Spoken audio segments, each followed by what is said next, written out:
of course, the absolutely horrific invasion of Ukraine by Putin's Russia and the war that we sadly are now seeing there has really underlined Europe's dependence really on Russia for energy. And just to underline this again, Britain still on course to spend £2 billion on Russian gas imports. Unbelievably, Germany still now warning against a ban on energy imports from Russia. I mean, that truly does show you how reliant Germany has become on Russia.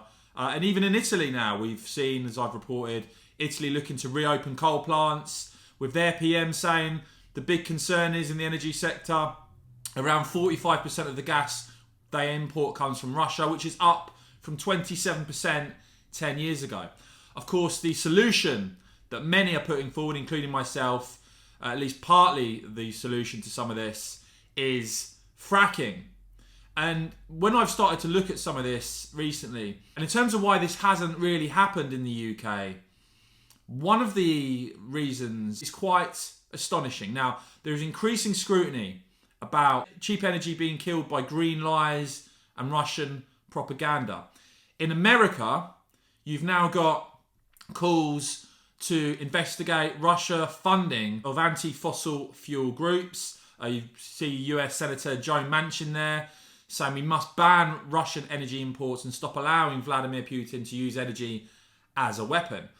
But I saw this thread the other day that really did expose something which I didn't realise. And let me know in the comments below if you are aware of this or not. I wasn't. Michael Schellenberger tweeting, but people think Europe depends on Russia for energy because it lacked its own. But 15 years ago, Europe exported more natural gas than Russia does today. Now Russia exports 3 times more gas than Europe produces. Why, he says, because climate activists, partly funded by Russia, blocked fracking. And you start to think, well, is this another conspiracy theory? Until you see who was actually pointing this out.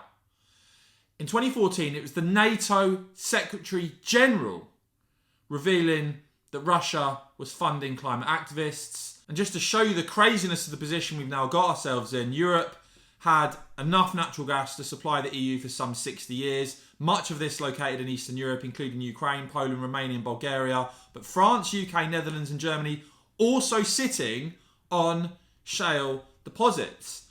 And then you see this article from 2014, which, as I say, I think is very significant given what we see going on around the world now, the horrific Russian invasion of Ukraine, the reliance of Europe on Russian gas. And you see this report from 2014 that Russia accused of secretly working with environmentalists to oppose fracking. The NATO chief, Anders Fogh Rasmussen, quoted as saying, and again, just to underline this was the NATO chief saying, I have met allies who can report that Russia, as part of their sophisticated information and disinformation operations, engaged actively with so-called non-governmental organisations, environmental organisations working against shale gas to maintain European dependence on imported Russian gas. With a NATO official speaking to The Guardian at the time, don't go into the details of discussions among allied leaders, but Russia has been using a mix of hard and soft power in its attempt to recreate a sphere of influence, including through a campaign of disinformation on many issues, including energy. In general, the potential, they said, for Russia using energy supplies as a means of putting pressure on European nations is a matter of concern.